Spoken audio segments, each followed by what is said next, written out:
Good afternoon to all.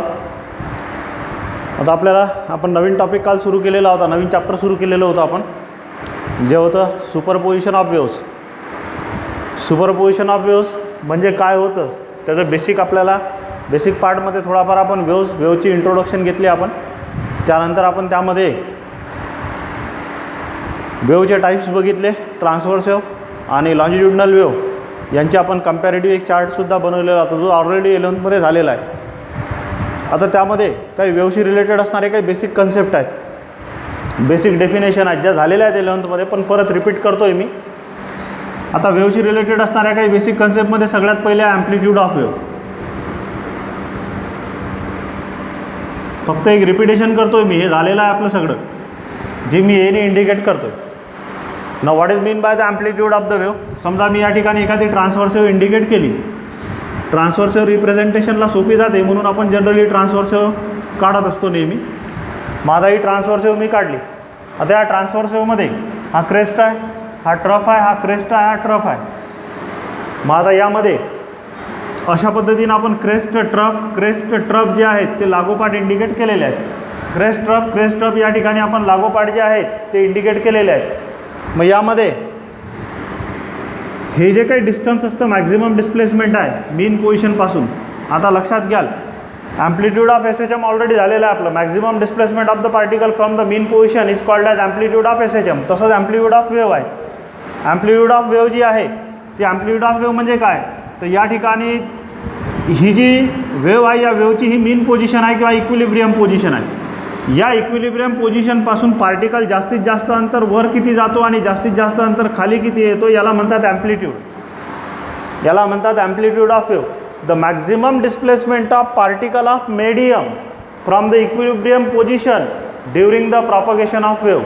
म्हणजे वेव्हच्या प्रॉपगेशनच्या वेळेला, म्हणजे एखाद्या मीडियममधनं ज्या वेळेला वेव्ह ही प्रॉपगेट होते, वेव्ह ही स्टार्ट होते, त्यावेळेला त्या मीडियमचे पार्टिकल हे मीन पोझिशन किंवा इक्विलिब्रियम पोझिशनपासून जास्तीत जास्त डिस्टन्स किती वर जातो, जास्तीत जास्त डिस्टन्स किती खाली येतो, या मॅक्झिमम डिस्प्लेसमेंटला, या मॅक्झिमम डिस्टन्सला म्हणतात ॲम्प्लिट्यूड ऑफ वेव्ह. जसं या वेव्हची ॲम्प्लिट्यूड एवढी आहे, मी दुसरी वेव्ह जर काढली, मी ही सेकंड वेव्ह काढली, मग या सेकंड वेव्हच्या बाबतीत म्हणता येईल आपल्याला ॲम्प्लिट्यूड जास्त आहे, याची ए डॅशची व्हॅल्यू जास्त आहे. ॲम्प्लिट्यूड म्हणजे काय, ॲम्प्लिट्यूड म्हणजे maximum displacement of the particle of medium from the mean position. म्हणजे मीन पोझिशनपासून पार्टिकलची जी जास्तीत जास्त डिस्प्लेसमेंट क्रिएट होते त्याला म्हणतात amplitude of wave, that is called as amplitude of wave. त्यानंतर पुढे नेक्स्ट वन, सेकंड वन आहे वेव्हलेंथ. ह्या सगळ्या डेफिनेशन आहेत लिहिलेले आपल्याकडे, फक्त मी एक रिपिटेशन करतो आहे. वेव्हलेंथ ज्याला आपण लॅम्बडाने इंडिकेट करतो, ग्रीक अल्फाबेटमधला एक सिम्बॉल आहे, उलटा वाय सारखा काढायचा, तर याला आपण लॅम्बडाने इंडिकेट करतो. This is about the wavelength. Now what is the wavelength. Wavelength म्हणजे काय, वेव्हलेंथ म्हणजे दोन पार्टिकलमधलं डिस्टन्स जे सेम फेजमध्ये आहे. The distance between two consecutive particles which are in the same phase. म्हणजे सारख्या फेजमध्ये असणाऱ्या दोन पार्टिकलमधलं डिस्टन्स. सारख्या फेजमध्ये असणारा पार्टिकल म्हणजे काय, हा एक पार्टिकल आणि हा एक पार्टिकल आहे, दोन्ही पार्टिकल सेम फेजमध्ये आहेत. सेम फेजमध्ये आहे याचा अर्थ काय, दोघंचे दोघेही क्रेस्टवर आहेत. मग यांच्यामधलं जे डिस्टन्स आहे, या डिस्टन्सला वेव्हलेंथ म्हणतो आपण. मग कोणी म्हणेल सर हा पार्टिकल याच्यासोबत सेम फेजमध्ये असणारा हा पार्टिकल आहे, मग या दोघांमधलं हे जे काही डिस्टन्स आहे that distance is also called as wavelength. Same फेजमध्ये असणाऱ्या दोन पार्टिकलमधलं जे डिस्टन्स असतं त्याला वेव्हलेंथ म्हणतात, किंवा नावावरनं सांगता येईल the length of one wave. एका वेव्हची जी लेंथ आहे, म्हणजे जसं मी या डायग्राममध्ये म्हटलं, तर ही एक वेव्ह कंप्लीट झाली. एक क्रेस्ट आहे आणि एक ट्रफ आहे. ही एक क्रेस्ट आहे, ही एक ट्रफ आहे. एक क्रेस्ट आणि एक ट्रफ मिळून एक वेव्ह तयार होते. मग हे जे काही डिस्टन्स आहे that distance is the wavelength. हे जे काही इथून इथपर्यंतचं अंतर आहे, या अंतराला म्हणतात वेव्हलेंथ. वेव्हलेंथ म्हणजे length of the one wave or the distance between the two consecutive particles which are in the same phase. म्हणजे सारख्या फेजमध्ये, फेज म्हणजे पोझिशन प्लस डायरेक्शन, म्हणजे पोझिशनही सेम पाहिजे, डायरेक्शनही सेम पाहिजे. याच्यानंतर पाहणार आहोत आपण. तर या ठिकाणी दोन सारख्या फेजमध्ये असणाऱ्या पार्टिकलमधलं जे डिस्टन्स असतं त्याला म्हणतात वेव्हलेंथ. हे लक्षात घ्याल. आणि तुम्ही सिम्पल वेमध्ये असंही म्हणू शकता, the distance between two consecutive crest or the distance between two consecutive troughs is called as wavelength. दोन लागोपाठच्या क्रेस्टमधलं डिस्टन्स किंवा दोन लागोपाठच्या ट्रफमधलं जे डिस्टन्स असतं that is called as wavelength, त्याला वेवलेंथ म्हटलं जातं. त्यानंतर पुढे next one, third one, period of wave, ज्याला आपण कॅपिटल टीने इंडिकेट करतोय. आता आपण पिरियड ऑफ रिव्होल्यूशन बघितला, पिरियड ऑफ रोटेशन बघितला, पिरियड ऑफ ऑसिलेशन बघितला. हा आहे period of wave. Period of wave म्हणजे काय, तर time required to complete one wave, एक वेव पूर्ण करण्यासाठी लागणारा वेळ. ही एक वेव आहे, मग ही एक वेव जनरेट करण्यासाठी जेवढा काही वेळ लागेल, समजा ही एक वेव कंप्लीट करण्यासाठी 2 सेकंद लागले, मग याचा पिरियड किती आहे, 2 सेकंद. मग what is the period, the time required to complete one wave, एक वेव कंप्लीट करण्यासाठी लागणारा जो कालावधी असतो त्या कालावधीला म्हटलं जातं period of wave. That is the period of wave. एक वेव जनरेट होण्यासाठी लागणारा पिरियड, एक वेव जनरेट होण्यासाठी लागणारा time, that time is called as period of wave. The time required to complete one wave. जसं आपण पिरियड ऑफ रिव्होल्यूशन म्हटलं होतं, time required to complete one revolution. Period of rotation, the time required to complete one rotation. Period of oscillation, to time required to complete one oscillation. मग period of wave, the time required to complete one wave. एक wave generate होण्यासाठी लागणारा जो कालावधी असतो याला म्हणतो आपण पिरियड ऑफ वेव. त्याच्यानंतर पुढे fourth one, frequency of wave, ज्याला आपण यांनी इंडिकेट करतो. मग फ्रिक्वेन्सी ऑफ वेव काय आहे, पिरियडचा reciprocal, the number of waves per unit time. एका सेकंदामध्ये युनिट टाईममध्ये जनरेट होणाऱ्या वेव्सचा नंबर. म्हणजे एका सेकंदामध्ये 2 वेव्स जर जनरेट झाल्या तर याची फ्रिक्वेन्सी आहे 2. एका सेकंदामध्ये जर 50 वेव्स जर जनरेट झाल्या तर त्याची फ्रिक्वेन्सी असेल 50. म्हणजे याचा अर्थ number of waves per unit time, number of waves per unit time. जसं आपण फ्रिक्वेन्सी ऑफ रिव्होल्यूशन घेतलेला आहे, तर number of revolutions per unit time. Frequency of SHM or frequency of oscillation, the number of oscillations per unit time. मग तसं frequency of wave काय, the number of waves per unit time is called as frequency of wave. ती वेवची frequency असते जी आपण हर्ट्झमध्ये मोजतो. म्हणजे एखाद्या वेवची फ्रिक्वेन्सी जर 500 हर्ट्झ आहे तर याचा अर्थ काय होतो, याचा अर्थ एका सेकंदामध्ये 500 वेव्स जनरेट होतात. इट विल बी हर्ट्झ म्हणजे the 500 waves per second. Hertz म्हणजे वेव्स पर सेकंद. म्हणजे एका सेकंदामध्ये किती वेव्स जनरेट होतात, 500 वेव्स जनरेट होतात. ही झाली त्याची फ्रिक्वेन्सी. हे लक्षात घ्या, फ्रिक्वेन्सीचं याचा युनिट हर्ट्झ आहे, ऑलरेडी आपण बघितलं. आणि या दोघांमधलं इंटर रिलेशन काय, या दोघांमधलं इंटर रिलेशन आहे both are reciprocals of each other. दोघं एकमेकाचे रेसिप्रोकल आहे. Frequency is the reciprocal of period and period is the reciprocal of frequency. याच्यावर असं लिहिता येईल T is equals to 1/n. म्हणजे याचा अर्थ फ्रिक्वेन्सी हा पिरियडचा रेसिप्रोकल अँड पिरियड हा फ्रिक्वेन्सीचा रेसिप्रोकल आहे. One and the same thing. आणि लास्ट वन आहे fifth one, velocity of wave. आता व्हेलॉसिटी म्हणजे काय असते, तर generally it is a distance covered upon time required. Distance covered upon time required. Then what is the velocity of the wave? The distance covered by the wave per unit time. The distance covered by the wave per unit time or the displacement of the wave per unit time is called as velocity of the wave. ही वेवची velocity आहे. म्हणजे wave ही किती distance travel करते unit सेकंदमध्ये, एका सेकंदामध्ये. जसं फॉर एक्झाम्पल साऊंड वेवची जी वेलॉसिटी आहे, एक स्टँडर्ड व्हॅल्यू जर तुम्ही कन्सिडर केलं फॉर साऊंड वेव, जर तुम्ही साऊंड वेव जर घेतली तर साऊंड वेवची जी वेलॉसिटी आहे ती वेलॉसिटी स्टँडर्ड वेलॉसिटी आहे 340 मीटर पर सेकंद. याचा अर्थ मी बोलून राहिलो, माझ्या तोंडातून साऊंड वेव्स बाहेर पडून राहिल्या, त्या साऊंड वेव्स एका सेकंदामध्ये किती डिस्टन्स ट्रॅव्हल करतात स्टँडर्ड कंडिशनमध्ये, 340 मीटर. एका सेकंदामध्ये 340 मीटरचं डिस्टन्स ट्रॅव्हल करतात. म्हणजे घड्याळाचा काटा जर एका सेकंदातून पुढे ढकलला, साऊंड वेव्स 340 मीटरपर्यंत ट्रॅव्हल करतील. ही साऊंड वेवची वेलॉसिटी आहे. Means it is the distance covered per unit time, that is called as the velocity of the wave. आणि एक लक्षात ठेवायचं, वेवची वेलॉसिटी आणि पार्टिकलची वेलॉसिटीमध्ये डिफरन्स आहे. कारण वेव या डायरेक्शनला चाललेली आहे आणि पार्टिकल हा वर खाली असा व्हायब्रेट होऊन राहिला. पार्टिकलचे व्हायब्रेशन्स हे असे आहेत. आणि पार्टिकलची वेलॉसिटी आणि वेवच्या वेलॉसिटीमध्ये डिफरन्स आहे. वेव वेलॉसिटीचा फॉर्म्युला काय, वेव्ह वेलॉसिटीचा फॉर्म्युला ऑलरेडी आपण डिराईव्ह केलेला आहे 11च्या याच्यामध्ये. वेव्ह वेलॉसिटीचा फॉर्म्युला आहे v is equals to n lambda. What is the v? v is the velocity. What is the n? n is the frequency. And what is the lambda? Lambda is the wavelength. हा formula आपण 11च्या याच्यात काढलेला आहे. What is the velocity? Velocity is the product of frequency and wavelength. Frequency आणि wavelength या दोघांचा जर तुम्ही प्रोडक्ट घेतला तर वेलॉसिटी मिळते आपल्याला. हा वेलॉसिटी फ्रिक्वेन्सी आणि वेव्हलेंथमधला रिलेशन आहे. हे रिलेशन फार महत्त्वाचं आहे. याच काय पुढे सेकंड पेपरमध्ये सुद्धा हे रिलेशन आपल्याला वापरावं लागेल. v is equals to n lambda. Velocity frequency आणि वेव्हलेंथमधलं रिलेशन आहे. मग पार्टिकलची वेलॉसिटी याच इक्वेशनने दिल्या जाते का? नाही, ही वेव्हची वेलॉसिटी आहे. पार्टिकलची वेलॉसिटी कोणती? पार्टिकलच्या वेलॉसिटीसाठी तुम्ही फॉर्म्युला लावू शकता SHMचा. का? कारण वेव्ह ज्या वेळेला पुढे जाते त्यावेळेला हे वेव्हचे जे पार्टिकल्स आहेत, हे पार्टिकल्स कोणती मोशन परफॉर्म करू आले? They are performing linear SHM. Progressive वेव्हचा विचार करतोय मी. ही ट्रान्सव्हर्स वेव्ह आहे, ही प्रोग्रेसिव्ह वेव्ह आहे. ज्या वेळेला वेव्ह पुढे जाते त्यावेळेला मीडियमचे पार्टिकल हे कोणती मोशन परफॉर्म करतात? They perform linear SHM. आणि म्हणून त्या प्रोग्रेसिव्ह वेव्हला सिंपल हार्मोनिक प्रोग्रेसिव्ह वेव्हसुद्धा म्हटलं जातं. ही जी वेव्ह आहे या वेव्हचं नाव आहे SHP wave. What is SHP wave? It is a simple harmonic progressive wave. Simple harmonic progressive wave म्हणजे ही प्रोग्रेसिव्ह वेव्ह आहे. ज्या प्रोग्रेसिव्ह वेव्हमधले पार्टिकल कोणती मोशन परफॉर्म करतात? सिंपल हार्मोनिक मोशन परफॉर्म करतात. मग या पार्टिकलची वेलॉसिटी कोणत्या इक्वेशनने दिल्या जाईल?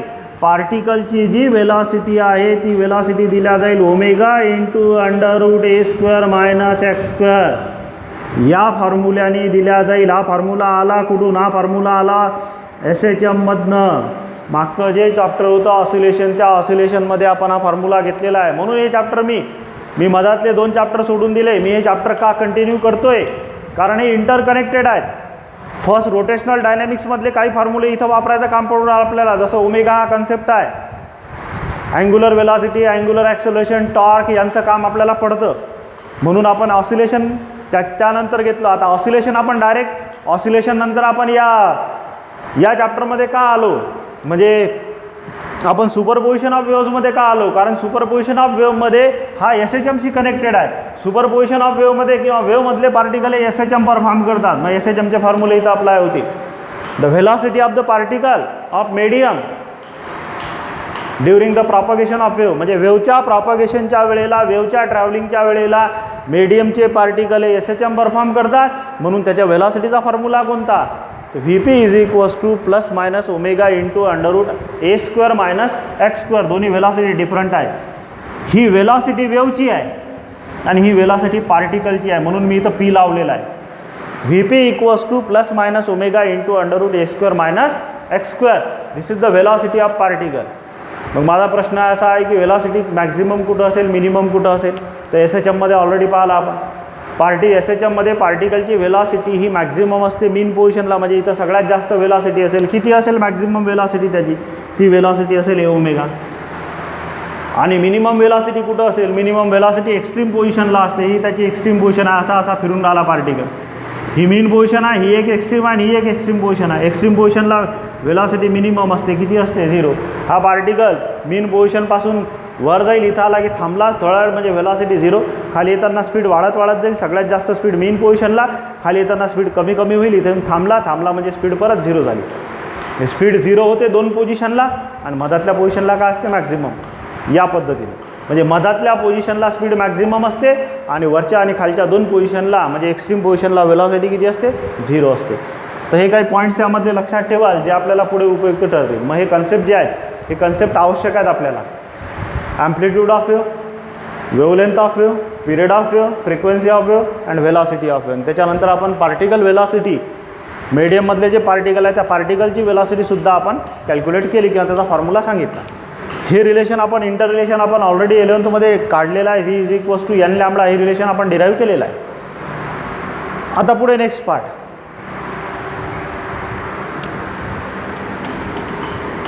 थोडासा फेज डिफरन्स आणि फेज हा कन्सेप्ट समजून घेऊ आपण. आणि तो कन्सेप्ट जर आपण समजून घेतला तर मग आपल्याला सुपरपोजिशन ऑफ वेव्ह समजणं काहीच कठीण जाणार नाही.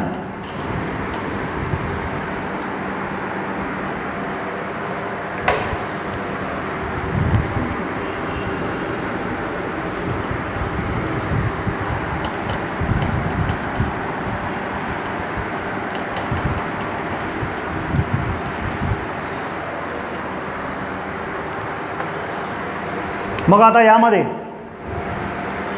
आपल्याला बघायचं आहे what is mean by the phase and phase difference.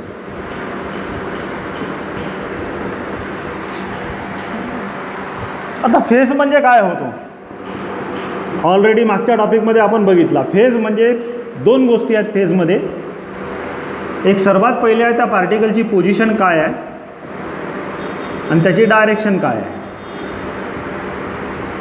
पार्टिकलची position काय आहे आणि डायरेक्शन काय आहे, ह्या दोन गोष्टी महत्त्वाच्या ठरतात. हा पार्ट बुकमध्ये नाही आहे मेन्शन केलेला, पण तुम्हाला पुढचं सुपरपोजिशन जर समजून घ्यायचं आहे ते समजणं गरजेचं आहे. फेजमध्ये दोन्ही गोष्टी आहेत, एक तर पोझिशन आणि डायरेक्शन. आणि कोणत्याही दोन पार्टिकलचा फेज सारखा केव्हा असेल, जेव्हा पोझिशन ॲज वेल ॲज डायरेक्शन दोन्ही गोष्टी जर सेम असतील तर फेज सेम राहील. पहा लक्षात घ्याल, म्हणजे तुम्हाला दोन कंडिशन येतील. सेम फेजमध्ये असणारा पार्टिकल म्हणजे त्यांच्या फेजमधला डिफरन्स 0. पहिल्याचा जेवढा फेज आहे तेवढाच दुसऱ्याचा फेज राहील. मग दोघांची सबट्रॅक्शन जर केली तर किती येईल, 0. मग सेम फेजमध्ये पार्टिकल केव्हा राहू शकतो, जेव्हा त्याची पोझिशन प्लस डायरेक्शन दोन्ही गोष्टी काय पाहिजे, सेम पाहिजे. आणि दोन पार्टिकल हे अपोजिट फेजमध्ये केव्हा असतील, दोन पार्टिकल हे अपोजिट फेजमध्ये केव्हा म्हटले जातील, जेव्हा त्यांची पोझिशन सेम राहील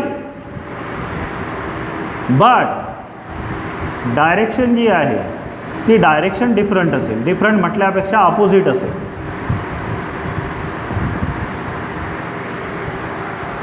पोझिशन सेम पण डायरेक्शन अपोजिट, त्यांच्या मोशनची जी डायरेक्शन आहे ती अपोजिट. म्हणजे दोन पार्टिकल आहे, हा पार्टिकल वर चालला आणि हा पार्टिकल खाली चालला, दोघांची डायरेक्शन अपोजिट आहे.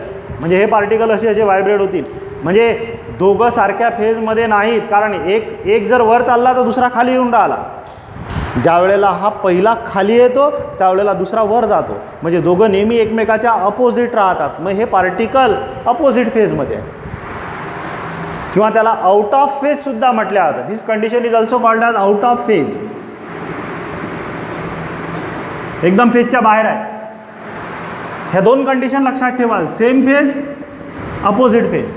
सेम फेज म्हणजे काय, सेम फेज म्हणजे पोझिशनही सेम, डायरेक्शनही सेम. पोझिशनही सेम आणि डायरेक्शनही सेम. कसं, समजा हे दोन पार्टिकल आहे, ज्या वेळेला पहिला पार्टिकल वर चालला त्यावेळेला दुसरा पार्टिकल वर चालला, म्हणजे हे पार्टिकल सोबत व्हायब्रेट होऊन राहिले. This two particles are said to be in the same phase.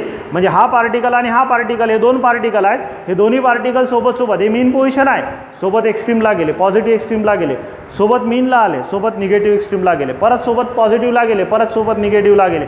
म्हणजे दोघांची पोझिशनही सेम राहून राहिली आणि डायरेक्शनही सेम राहून राहिली. मग असे जे पार्टिकल आहेत ते कोणत्या फेजमध्ये असतात, सेम फेजमध्ये. आणि जे पार्टिकल लक्षात घ्या, जे पार्टिकल पोझिशन सेम मेंटेन करतात पण डायरेक्शन अपोजिट असतं. जसं मी तुम्हाला सांगितलं की हे दोन पार्टिकल आहे, एक पार्टिकल खाली येऊन राहिला, दुसरा वर चालला, दोघंही एक्स्ट्रीमला आहेत पण डायरेक्शन टोटली अपोजिट आहे. आता हा खाली यायच्या टेंडन्सीमध्ये आहे, हा वर जायच्या टेंडन्सीमध्ये आहे. आता इकडचा खाली जायच्या टेंडन्सीमध्ये आहे, हा वर यायच्या टेंडन्सीमध्ये आहे. म्हणजे दोघांच्या पोझिशन सेम आहे, दोघं एक्स्ट्रीमला आहेत, दोघंही मीनला आहे, परत दोघंही एक्स्ट्रीमला आहेत, पण डायरेक्शन टोटली काय होऊन राहिली, अपोजिट होऊन राहिली. मग अशा केसमध्ये हे दोन्ही पार्टिकल अपोजिट फेजमध्ये असं ओळखले आहेत, असं म्हटलं आहे. समजलं असेल. आता कितपत समजलं हे डायग्रामवरून लक्षात घेता येईल आपल्याला. त्याच्या आधी एक एक्झाम्पल सांगतो मी तुम्हाला. सेम फेजमध्ये म्हणजे काय, जसं फॉर एक्झाम्पल आपण मित्रांचं उदाहरण घेऊ. दोन मित्र असे असतात, आपल्या ग्रुपमध्ये भरपूर मित्र असतात, त्यातले दोन असे असतात की ते सारख्या विचाराचे असतात. सारख्या विचाराचे काय, एकाने जर म्हटलं की नाही इकडे चला आपण इकडे जाऊ, तर दुसराही म्हणतो चला आपण तिकडेच जाऊ. त्याने जर म्हटलं की नाही आपण ही वस्तू विकत आणायला जाऊ, तोही म्हणतो चाल मी येतो तुझ्यासोबत, मी ती वस्तू विकत आणायला चालतो. म्हणजे आता अर्थ काय, दोघे सेम मोडमध्ये आहेत. सारख्या विचाराच्या आहेत, सेम मोडमध्ये आहेत, ते सेम फेजमध्ये आहेत. पण त्याच ग्रुपमध्ये दोन मित्र असे असतात की जे टोकाची भूमिका घेणारे असतात. एक म्हणतो इकडे जायचं, दुसरा म्हणतो इकडे जायचं. पॉलिटिकल भाषेत जर सांगायचं झालं तर एक असतो काँग्रेसच्या विचारसरणीचा आणि दुसरा असतो BJPच्या विचारसरणीचा. आहे दोघंही एका स्टेटला, आहे दोघंही मित्रच, आहे दोघंही एकाच वर्गात. एक आहे काँग्रेसचा विचार करू राहिला, दुसरा BJPचा विचार करू राहिला. म्हणजे आता अर्थ काय, टोकाची भूमिका एकदम डायरेक्शन टोटली अपोजिट आहे. मग ते अपोजिट विचाराचे झाले, म्हणजे आता अर्थ ते अपोजिट फेजमध्ये आहेत. हे लक्षात घ्याल. मग सेम फेज म्हणजे काय आणि अपोजिट फेज म्हणजे काय ते लक्षात आलं. आता जर तुम्ही डायग्रॅमॅटिकली जर म्हणाल, वेव्हच्या बाबतीत जर म्हणाल की समजा मी एखादी वेव्ह काढली, हा दोरा आहे आणि या दोऱ्यामध्ये या प्रकारची वेव्ह जनरेट झाली.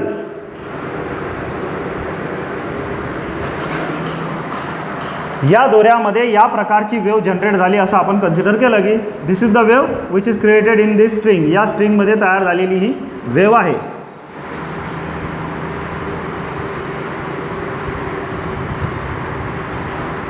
आता हे वेव्ह जी आहे, या वेव्हच्या पार्टिकलला मी नाव देतो. मी समजा याला म्हटलं A, this is the B, this is the C, this is the D, E, F, G, H, I, J, K, L, M. ABCDच्या अर्ध्या मधात पोचलो आपण. माझा हे सगळे पार्टिकल मी मार्क केले, जे मेन पार्टिकल आहेत, जे महत्त्वाचे पार्टिकल आहेत ते मी मार्क केले. म्हणजे मेन पोझिशनला असणारे, क्रेस्टवर असणारे आणि ट्रफवर असणारे. आता तुम्ही जर विचार केला का लक्षात घ्या, जर मी तुम्हाला असं म्हटलं की ए सोबत सेम फेजमध्ये असणारे पार्टिकल मार्क करा, मग ए सोबत सेम फेजमध्ये असणारे पार्टिकल हा ए आहे. मी सध्या सेम फेजचा विचार करून राहिलो. ए सोबत सेम फेजमध्ये असणारे पार्टिकल मार्क करा. मग ए सोबत सेम फेजमध्ये असणारा पार्टिकल असेल ई. सी नाही राहणार. का नाही राहणार? पा पोझिशन सेम दिसून राहिली पण डायरेक्शन टोटली अपोजिट आहे. आता याच्या पुढे काय होईल, हा ए ज्या वेळेला खाली जाईल त्यावेळेला सी वर जाईल. सी वर गेला की ई खाली येतो. तुम्ही पहा, दोराला तुम्ही असा झटका दिला की हा पार्टिकल वर उचलला जाईल. हा पार्टिकल वर उचलला जाईल. तुम्ही याला खाली ओढा, हा पार्टिकल वर उचलला जाईल, हा खाली जाईल. मग आपल्याला सेम फेज पाहिजे. सेम फेज पाहिजे म्हणजे काय, पोझिशन प्लस डायरेक्शन दोन्ही गोष्टी सारख्या पाहिजे. मग दोन्ही गोष्टी सारख्या पाहिजे तर मला असं वाटतं ए आणि ई हे सेम फेजमध्ये आहे. दोघांची पोझिशन मीन आहे आणि दोघांची डायरेक्शन डाऊनवर्ड आहे. म्हणजे आता अर्थ ए सोबत सेम फेजमध्ये असणारा पार्टिकल कोणता आहे, ई. अजून कोणते असतील, ए, ई, जी नाही येणार, आय. एक सोडून एक, ए, ई, आय, एम हे पार्टिकल सगळे, ए, ई, आय, एम हे सगळे पार्टिकल सेम फेजमध्ये आहेत. सेम फेजमध्ये असणारे पार्टिकल जे आहेत ते ए सोबत असणारे आहेत, ई, आय, एम. मग सी सोबत सेम फेजमध्ये असणारे पार्टिकल कोणते आहेत? सी सोबत सेम फेजमध्ये असणारे पार्टिकल एक सोडून एक, सी सोबत सेम फेजमध्ये असणारा पार्टिकल आहे जी. अजून कोणता पार्टिकल आहे, तो आहे के. म्हणजे आता अर्थ सी सोबत सेम फेजमध्ये असणारा पार्टिकल आहे जी आणि के. सी सोबत सेम फेजमध्ये असणारा पार्टिकल आहे जी आणि के. डायरेक्शन सेम आहे. सी वर चालला, जी सुद्धा वर जाईल, के सुद्धा वर जाईल. एक सोडून एक पार्टिकल जो असतो तो पार्टिकल सेम फेजमध्ये असतो जनरली. मीन पोझिशनला म्हणतोय मी. आता जर मी बी सोबत सेम फेजमध्ये म्हटलं, बी सोबत सेम फेजमध्ये हे ओळखायला सोपं आहे, फक्त मीन पोझिशनचे ओळखायला डिफिकल्ट जातात. ते एक सोडून एक लक्षात घ्यायचं. मग बी सोबत सेम फेजमध्ये कोणता पार्टिकल आहे, बी सोबत सेम फेजमध्ये पार्टिकल आहे एफ. त्याच्यासोबत सेम फेजमध्ये आहे पार्टिकल जे. सगळेचे सगळे एक्स्ट्रीमला आहेत, पॉझिटिव्ह एक्स्ट्रीमला आहेत. आता काय होईल, आता सगळेचे सगळे खालच्या दिशेला आहेत. सोबत सोबत सोबत सोबत व्हायब्रेट होतील सगळेचे सगळे. कोण कोण, बी, एफ आणि जे. सगळे सगळे सोबत वर आहे, सगळे सोबत खाली येतील, परत वर जातील, परत खाली जातील. सेम फेजमध्ये व्हायब्रेट होऊन आले हे. म्हणजे आता अर्थ बी सोबत सेम फेजमध्ये कोणते पार्टिकल आहेत, बी सोबत सेम फेजमध्ये पार्टिकल आहे एफ आणि जे. मग पुढे मग मला तसंच सांगता येईल डी सोबत सेम फेजमध्ये पार्टिकल कोणकोणते आहेत. डी सोबत सेम फेजमध्ये असणारे पार्टिकल आहे एच आणि एल. हे सोबत सोबत खाली आहेत, वर येतील, वरून खाली येतील, परत खालून वर जातील. अशा पद्धतीनं सोबत सोबत सोबत सोबत व्हायब्रेशन सुरू राहतील त्यांचे. म्हणजे सगळेचे सगळे कसे आहेत, सेम फेजमध्ये आहे. आता जर मी अपोजिट फेजचा जर विचार केला तर मग अपोजिट फेज म्हणजे काय? Position same, direction opposite. Position same आणि डायरेक्शन अपोजिट. मग तुम्ही एचा बीचा जर विचार केला, आता पहिले आपण एचा विचार करू. मग एचा जर विचार केला तर ए सारखी पोझिशन असणारे सगळे पार्टिकल आहेत जे मीन पोझिशनला आहे, त्यातले हे दोन तर सेम फेजमध्ये आहे. मग हा आउट ऑफ फेज आहे. का? कारण या दोघांची पोझिशन सारखी आहे पण डायरेक्शन अपोजिट आहे. ज्या वेळेला आता खाली जाईल त्यावेळेला हा वर जाईल. मग ए सोबत अपोजिट फेजमध्ये असणारा पार्टिकल कोणता आहे? मग मी जर इथं अपोजिट फेजचा जर विचार केला तर अपोजिट फेजमध्ये असणारे पार्टिकल कोणते आहेत पहा. ए सोबत अपोजिट फेजमध्ये असणारा पार्टिकल आहे सी. ए सोबत अपोजिट फेजमध्ये असणारा पार्टिकल आहे सी. अजून कोणता आहे? अजून आहे जी. सॉरी, ए सोबत अपोजिट फेजमध्ये सी, सी नंतर जी, जी नंतर काय? के. आता जर मी म्हटलं मला बी सोबतचा अपोजिट फेजमधला पार्टिकल पाहिजे, बी सोबतचा अपोजिट फेजमध्ये असणारा पार्टिकल पाहिजे, मग बी सोबत अपोजिट फेजमध्ये कोणते? जे क्रेस्टवर आहे त्याच्या अपोजिट असेल तर. पोझिशन सेम आहे दोघांची, एक्स्ट्रीम आहे. पॉझिटिव्ह निगेटिव्ह सोडून घ्या, ते डायरेक्शन इंडिकेट करतं पण एक्स्ट्रीम आहे. म्हणजे बीची एक्स्ट्रीम आहे, डीची एक्स्ट्रीम आहे, म्हणजे एक्स्ट्रीम पोझिशनमध्ये आहे. मग एक्स्ट्रीम पोझिशनमध्ये आहेत. आता बी ज्या वेळेला खाली येईल त्यावेळेला डी जो आहे तो वर जाईल. म्हणजे दोघांची जी डायरेक्शन आहे ती डायरेक्शन टोटली काय? अपोजिट आहे. म्हणजे पोझिशन सेम आहे पण डायरेक्शन काय? टोटली अपोजिट आहे. मग असे जे पार्टिकल आहेत ज्यांची पोझिशन सेम आहे पण डायरेक्शन अपोजिट आहे ते पार्टिकल कसे असतात? अपोजिट फेजमध्ये. मग बी सोबत अपोजिट फेजमध्ये असणारा पार्टिकल कोणता? बी सोबत अपोजिट फेजमध्ये आहे डी, एच आणि एल. मी एकच लिहितोय डी, तो एकच लिहितोय मी डी. मग आता त्याचप्रमाणे तुम्हाला या ठिकाणी परत सांगता येईल जी सोबत अपोजिट फेजमध्ये असणारा पार्टिकल कोणता आहे? एक सोडून ये. जी सोबत अपोजिट फेजमध्ये असणारा पार्टिकल आय आहे. लागोपाठचा आय आहे किंवा ई आहे. एखाद्याने म्हटलं एच सोबत अपोजिट फेजमध्ये असणारा पार्टिकल कोणता आहे? जे आहे, एफ आहे, बी आहे. अपोजिट म्हणजे लक्षात आलं असेल, सेम फेजमध्ये लक्षात आलं असेल. आणि इथले अँगल काय असतात त्यानुसार फेज डिफरन्स कॅल्क्युलेट करता येईल. आता फेज डिफरन्स कसा कॅल्क्युलेट करायचा पहा. फेज डिफरन्ससाठी मी मेथड सांगतोय तुम्हाला की फेज डिफरन्स कसा कॅल्क्युलेट करायचा. आता फेज पर्टिक्युलरली स्टार्ट जो होतो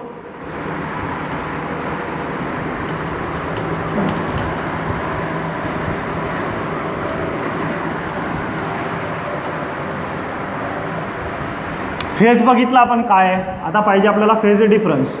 आता जनरली वेव्ह जी स्टार्ट होते, मी इथून वेव्ह काढली,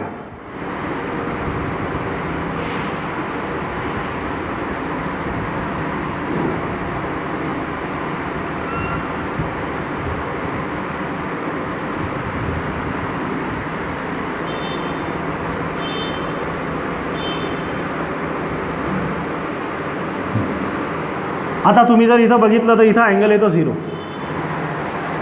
आता मेन आपण ज्या वेळेला ग्राफ काढला होता, ग्राफिकल रिप्रेझेंटेशन काढलं मागच्या चॅप्टरमध्ये आपण, त्यावेळेला तुम्हाला माहीत आहे इथला अँगल किती आला होता? 0. इथं जो अँगल येतो तो असतो पाय, इथं जो अँगल येतो तो 2 पाय. जनरली रिव्होल्यूशन, ऑसिलेशन आणि वेव्ह यांच्यामध्ये इंटर रिलेशन आहे. ज्या वेळेला एक सर्कल कंप्लीट होतो त्यावेळेला तो फेज किती कवर करतो? तो फेज कवर करतो 2 पाय, 360 डिग्री. एक सर्कल कंप्लीट झाला, अँगल ट्रेस होतो 360. मग एक वेव्ह कंप्लीट झाली, ही एक वेव्ह आहे. मग ही एक वेव्ह कंप्लीट झाली, फेज झाला 2 पाय. 1 रिव्होल्यूशन, 1 ऑसिलेशन, 1 रोटेशन, 1 वेव्ह, 2 पाय. मग हे जर झालं 2 पाय तर त्याच्या हाफ किती होईल? पाय. आणि मागच्या चॅप्टरमध्ये तसे आपण ग्राफिकल रिप्रेझेंटेशन काढलं. इथं अँगल होता 0, π/2 पाय, 3π/2 2 पाय. पण ते π/2 आणि 3π/2चं काम पडत नाही म्हणून मी लिहिलं नाही. आता पुढे किती तुम्हाला हे लक्षात आलं असेल. हाफ वेव्ह म्हणजे पाय, पाय प्लस पाय 2 पाय प्लस पाय 3 पाय प्लस पाय 4 पाय. पुढे जर अजून काढायचं असेल तर प्लस पाय 5 पाय, अजून काढायचं असेल तर प्लस पाय जर केलं तर 6 पाय आणि सो ऑन. तुम्हाला जर फेज डिफरन्स पाहिजे असेल, मी पार्टिकलला जर नाव दिलं, समजा हा ए पार्टिकल आहे, हा बी आहे, हा सी आहे, हा डी आहे, हा ई आहे. तुम्हाला म्हटलं मला फेज डिफरन्स पाहिजे, फेज डिफरन्स पाहिजे, फेजमधला फरक घ्या. एच्या ठिकाणचा फेज किती आहे? एच्या ठिकाणचा फेज आहे 0. बीच्या ठिकाणचा फेज किती आहे? बीच्या ठिकाणचा फेज आहे पाय. असा प्रत्येक ठिकाणचा फेज लिहिता येईल तुम्हाला. एच्या ठिकाणचा फेज किती आहे? 0. बीच्या ठिकाणचा फेज किती आहे? पाय. सीच्या ठिकाणचा फेज किती आहे? 2 पाय. हे आले कुठून? मागच्या चॅप्टरमधून, ऑसिलेशनमधून. डीच्या ठिकाणचा फेज किती आहे? डीच्या ठिकाणचा फेज आहे 3 पाय. ईच्या ठिकाणचा फेज किती आहे? ईच्या ठिकाणचा फेज आहे 4 पाय. आता मी जर तुम्हाला असं म्हटलं की मला फेज डिफरन्स पाहिजे, कोणतेही दोन पार्टिकल घ्या, मला समजा ए आणि बी मधला फेज डिफरन्स पाहिजे. Phase difference between A and B किती येईल? त्याची व्हॅल्यू पाय मायनस 0. मोठ्यातून लहान सबट्रॅक्ट करा. फेज डिफरन्स म्हणजे सबट्रॅक्शन. मला पाहिजे बी आणि ई मधला phase difference. Phase difference between B and E. मग ईच्या ठिकाणचा फेज किती आहे? ईच्या ठिकाणचा फेज आहे 4 पाय आणि बीच्या ठिकाणचा किती आहे? पाय. 4 पाय मायनस पाय म्हणजे किती होईल? तो 3 पाय. या पद्धतीनं तुम्हाला फेज डिफरन्स काढता येईल. फेज डिफरन्स म्हणजे एखादा पार्टिकल 2 पार्टिकलमधला काढतो आपण. एका पार्टिकलचा घ्या, दुसऱ्या पार्टिकलचा घ्या, दोघांची सबट्रॅक्शन करा. आणि तुम्हाला याच्यावर लक्षात येईल जे सेम फेजमध्ये असतात पार्टिकल त्यांच्यामधला फेज डिफरन्स आयदर 0 असेल किंवा 2 पाय असेल. 2 पाय तर येतो, जसं या दोघांमधला फरक 2 पाय आहे. ए सोबत सेम फेजमध्ये पार्टिकल कोणता आहे? ए सोबत सी आहे सेम फेजमध्ये. मग यांच्यामधला फरक कितीचा आहे? तो पहा बरं, 2 पायचा. सी सोबत सेम फेजमध्ये असताना अजून पार्टिकल कोणता? ई. परत यांच्यामधला फरक काढा. हा सी आहे आणि हा ई आहे. सेम फेज आहे. मग 4 पाय मायनस 2 पाय परत किती येणार? 2 पाय. म्हणजे सेम फेजमध्ये असणाऱ्या पार्टिकलमधला फेज डिफरन्स किती असतो? 2 पाय. आणि अपोजिट फेजमध्ये असणाऱ्या पार्टिकलमधला फेज डिफरन्स किती असतो? जसं बी सोबत अपोजिट फेजमध्ये कोण आहे? सी मायनस बी म्हणजे 2 पाय मायनस पाय म्हणजे किती येतो? पाय. एखाद्याने म्हटलं डी आहे, मग डी सोबत अपोजिट फेजमध्ये कोण आहे? डी सोबत अपोजिट फेजमध्ये आहे. मग फरक किती? 4 पाय मायनस 3 पाय म्हणजे किती येईल? पाय. म्हणजे अपोजिट फेजमधला फरक किती येतो? पाय. सेम फेजमधला फरक किती येतो? 2 पाय. हे पुढे वाढवता येतं आपल्याला. 2 पाय येतो, 4 पाय येतो, 6 पाय येतो, इथं पाय येईल, 3 पाय, 5 पाय. लक्षात येत असेल तुम्हाला. सेम फेजमध्ये असेल तर इवन नंबर येऊन राहिला, इथं समसंख्या होऊन राहिली. आणि अपोजिट फेज असेल तर 1 3 5 येतो म्हणजे ऑड नंबर येतो. म्हणजे हे सेम अपोजिट फेज जे आहे हे ऑड आणि इवन नंबरवर डिपेंड करतात. जर पार्टिकल सेम फेजमध्ये असतील तर फेज डिफरन्स हा इवन मल्टिपल ऑफ पाय असतो. इवन मल्टिपल ऑफ पाय आहे म्हणजे 2 पाय, 4 पाय, 6 पाय. आणि जर फेज डिफरन्स हा ऑड मल्टिपल ऑफ पाय असेल, ऑड म्हणजे 1 मल्टिप्लाइड बाय पाय, 3 मल्टिप्लाइड बाय 5 मल्टिप्लाइड बाय पाय, तर ते जे पार्टिकल असतात ते आउट ऑफ फेज असतात, अपोजिट फेज असतात. त्याचं काम आपल्याला पुढे पडेल. तर हा एक कन्सेप्ट झाला. हा कन्सेप्ट काही नाही आहे आपल्याला, म्हणजे वापर आहे याचा, पण हा बुकमध्ये कुठं काही मेन्शन केलेला नाही. पण ते पुढचं समजण्यासाठी हे आवश्यक होतं म्हणून मी ते घेतलं. आता पुढे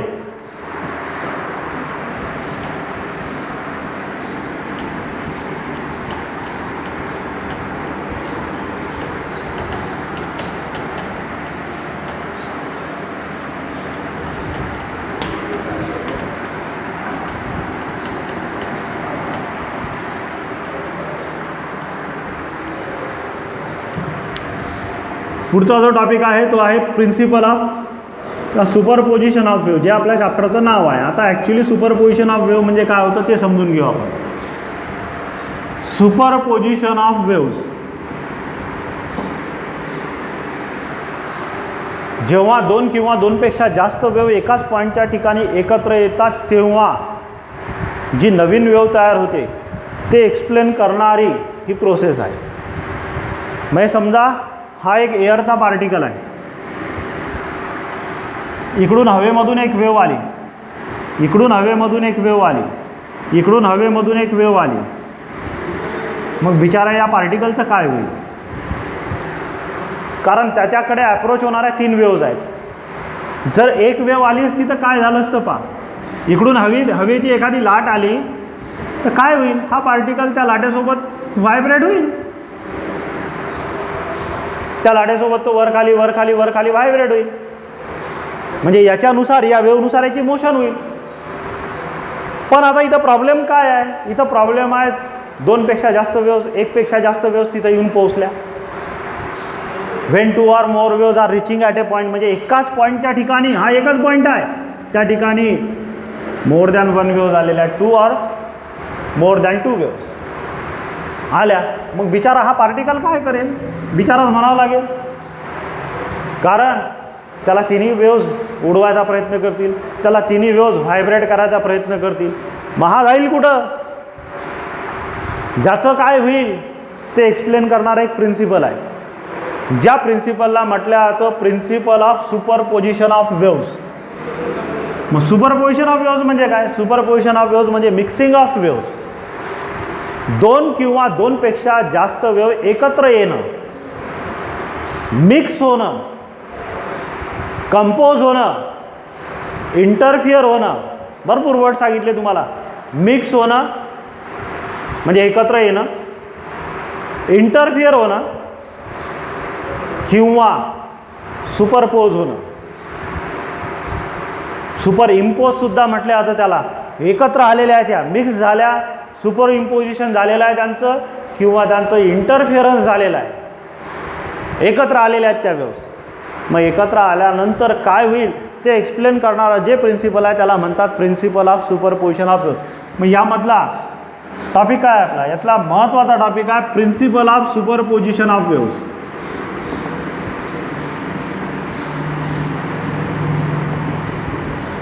principal of superposition of waves म्हणजे वेव्स सुपरपोज होण्याचं एक प्रिन्सिपल आहे, ज्या प्रिन्सिपलच्या थ्रू या पार्टिकलला न्याय मिळेल, कारण तो तीन वेव्सच्या मधात फसलेला आहे.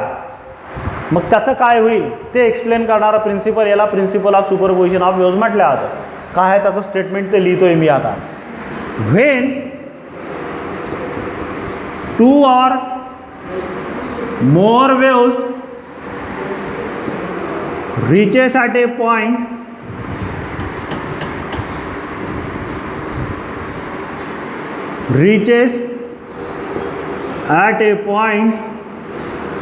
simultaneously. मी इथं म्हटलेलंच आहे डायग्राममध्ये. When 2 or more waves reaches at a point simultaneously. हा एक पॉईंट आहे. या पॉईंटच्या ठिकाणी दोन किंवा दोनपेक्षा जास्त, कारण सुपरपोजिशनसाठी कमीत कमी किती वेव्ज लागतात, 2 लागतात. 2पेक्षा जास्त असेल तरी चालेल, एका वेव्हचं सुपरपोजिशन शक्य नाही, 2 वेव्ह लागतात मिक्सिंगसाठी. मिक्स करायचे आहेत आपल्याला वेव्ज, मग मिक्स करायचे आहे तर त्यासाठी कमीत कमी 2 वेव्ज लागतात. म्हणून म्हटलं आपण when 2 or more waves reaches at a point simultaneously, then each wave produces its own displacement independently.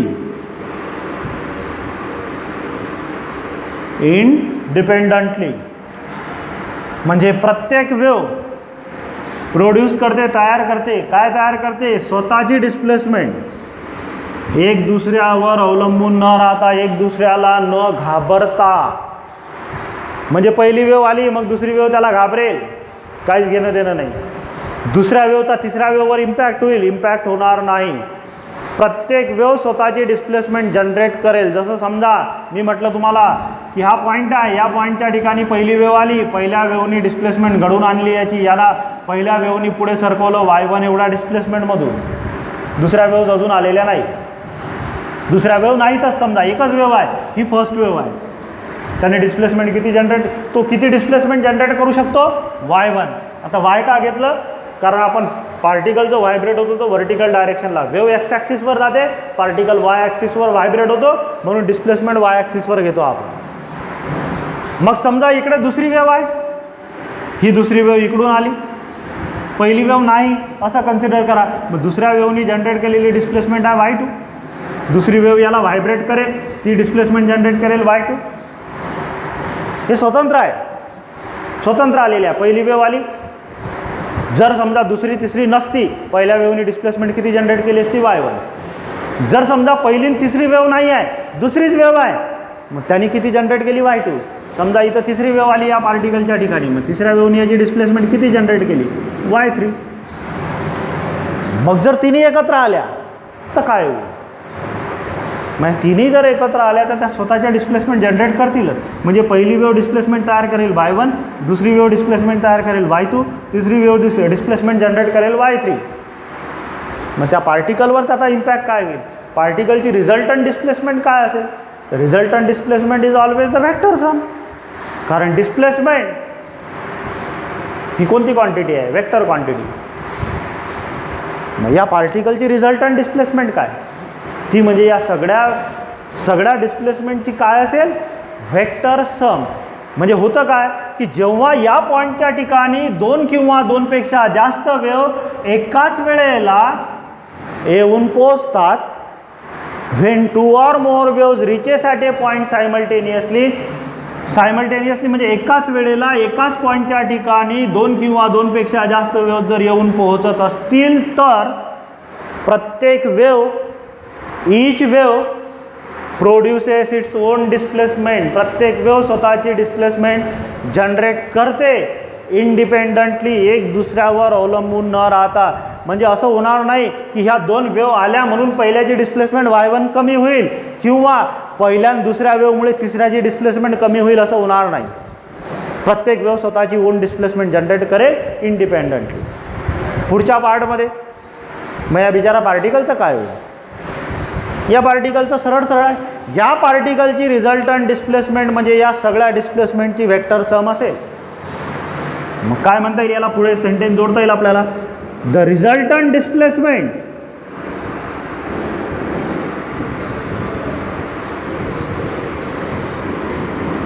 At that point, म्हणजे त्या पॉईंटच्या ठिकाणची resultant displacement. The resultant displacement at that point is the vector sum of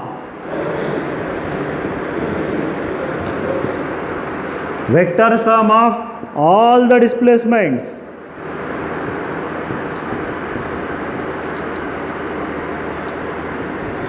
due to each wave. लक्षात घ्या, हे principal आपल्याला light वेव्हमध्ये सुद्धा वापरायचं आहे. इंटरफेरन्स ऑफ लाईटमध्ये आपल्याला वापरायचं आहे. The resultant displacement at that point is the vector sum of all the displacement due to each wave. म्हणजे या पॉईंटच्या ठिकाणची रिझल्टंट डिस्प्लेसमेंट काय असेल? तर रिझल्टंट डिस्प्लेसमेंट असेल व्हेक्टर सम. कशाची? तर प्रत्येक वेव्हमुळे जनरेट झालेली जी डिस्प्लेसमेंट आहे, प्रत्येक वेव्हनी स्वतःची जी डिस्प्लेसमेंट जनरेट केली, आपण म्हटलं स्वतःची डिस्प्लेसमेंट जनरेट करतो, तर प्रत्येक वेव्हनी प्रत्येक वेव्हनी जी स्वतःची डिस्प्लेसमेंट जनरेट केलेली आहे त्या डिस्प्लेसमेंटची काय घ्यायची? व्हेक्टर सम. ती व्हेक्टर सम म्हणजे रिझल्टंट डिस्प्लेसमेंट असेल. म्हणजे या केसमध्ये हे जर एक्झाम्पल आपण घेतलेलं असेल तर या केसमध्ये रिझल्टंट डिस्प्लेसमेंट काय येईल आता? मग रिझल्टंट डिस्प्लेसमेंट असेल y is equals to y1 plus y2 plus y3 and so on. का आम्ही 3 घेतल्या, किती वेव्ह होऊ शकतात? 4 होऊ शकतात, 10 होऊ शकतात, 50 होऊ शकतात, तिथपर्यंत कंटिन्यू करावं लागेल. हे त्याचं मॅथमॅटिकल इक्वेशन आहे. प्रिन्सिपल ऑफ सुपरपोजिशन ऑफ वेव्हचं हे मॅथमॅटिकल इक्वेशन आहे. हे मॅथमॅटिकल इक्वेशन सजेस्ट करतं the resultant displacement y is y1 plus y2 plus y3 and so on up to yn waves असतील तर n पर्यंत. वाटलं तर आपण याला कंटिन्यू करू शकतो plus and so on up to n. समजा याच्यापर्यंत n वेव्हज आल्या, n ची व्हॅल्यू जसं इथं 3 येईल, 3 वेव्हज आहे 3 येईल, 5 असतील तर 5 पर्यंत येईल. मग आता काय होईल पहा, ह्या वेव्हज आल्या, ज्या वेव्हजनी स्वतःच्या डिस्प्लेसमेंट जनरेट केल्या, मग या पार्टिकलची डिस्प्लेसमेंट काय? सगळ्यांची बेरीज. झालं principle of superposition of waves. या एका पॉईंटच्या ठिकाणी या सगळ्या वेव्ह आल्या, सगळ्या वेव्हनी सगळ्यांच्या आपापल्या डिस्प्लेसमेंट जनरेट केल्या. मग या पार्टिकलचं काय होईल? या पार्टिकलची डिस्प्लेसमेंट काय? तर या सगळ्यांची addition. That principle is called as principle of superposition of waves. That principle is called as principle of superposition of waves. हे principle of superposition of waves आहे. आता याला तुम्हाला डायग्रामच्या थ्रू रिप्रेझेंट करता येईल, डायग्रामच्या थ्रू इंडिकेट करता येईल. असा यामध्ये 2 एक्झाम्पल आहेत की समजा जर 2 वेव्ह सेम फेजमध्ये असतील तर काय होईल, आणि जर अपोजिट फेजमध्ये असतील तर काय होईल. मग समजा superposition of waves when the two waves are in the same phase.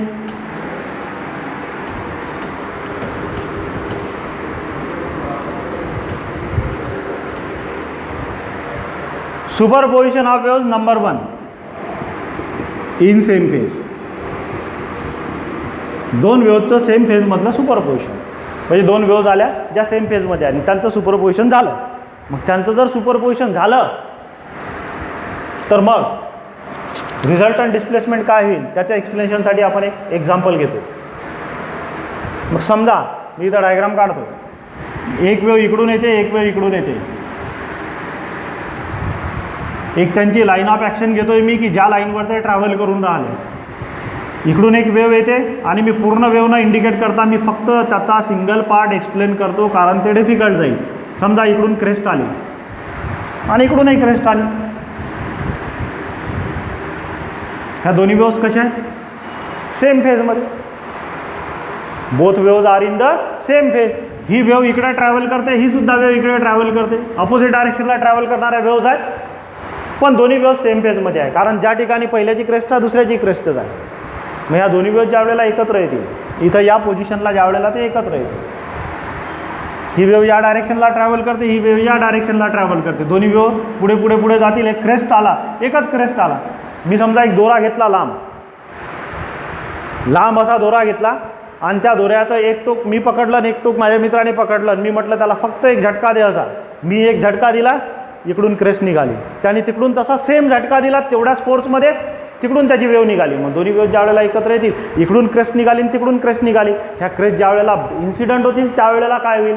आता ह्या क्रेस्ट समजा या पोझिशनच्या ठिकाणी आल्या, व्हॉट होईल? आपण ज्या वेळेला त्या इंटरफिअर होतील, इकडून ही क्रेस्ट आलेली आहे आणि इकडून ही क्रेस्ट आलेली आहे.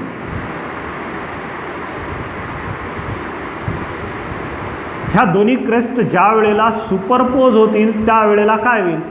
त्यावेळेला इथं एक मोठा पीक तयार होईल. अजून एकत्र आल्या नाही, जवळ येऊन राहिल्या. ह्या इथपर्यंत आलेली आहे ही, आणि ही इथपर्यंत आलेली आहे. सुपरपोजिशनच्या आधीची कंडिशन मी इंडिकेट केलेली आहे. सुपरपोजिशनच्या आधीची ही कंडिशन आहे. इकडून हा पीक आला, इकडून हा पीक आला. सुपरपोजिशन व्हायच्या वेळेला आल्या, पण ज्या वेळेला सुपरपोज होतील त्यावेळेला हा जो पॉईंट आहे, या पॉईंटच्या ठिकाणी आता मात्र मोठा पीक तयार होईल. हा मोठा पीक का तयार झाला? याची डिस्प्लेसमेंट आहे y1, याची डिस्प्लेसमेंट आहे y2. ज्या वेळेला एकत्र येतील त्यावेळेला रिझल्टंट डिस्प्लेसमेंट काय असेल? रिझल्टंट डिस्प्लेसमेंट असेल y1 plus y2. Resultant displacement काय असेल?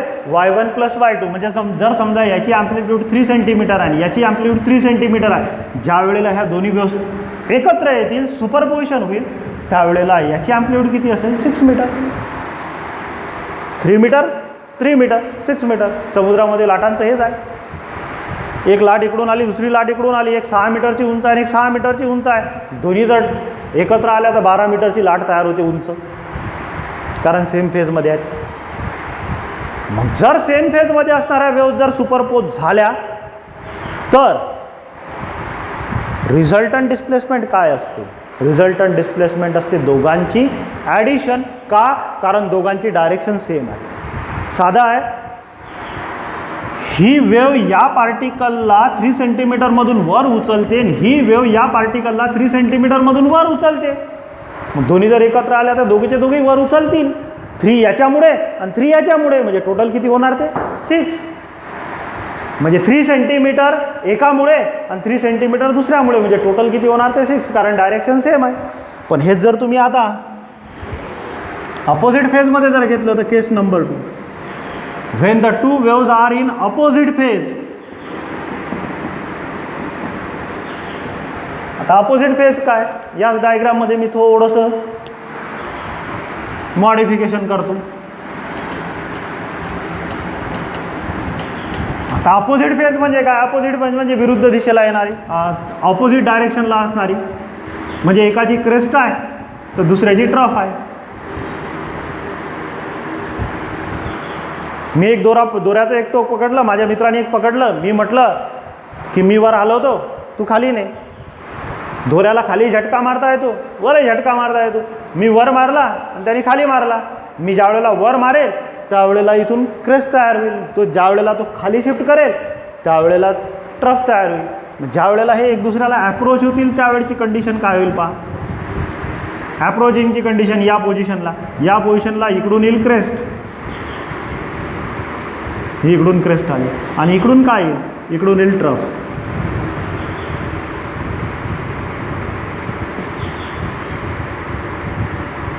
ह्या अशा सुपरपोज होतील. इकडून क्रेस्ट आली, इकडून ट्रफ आली. ज्या वेळेला आता एकत्र येतील व्यवस्थ नाही दिसणार आपल्याला. का?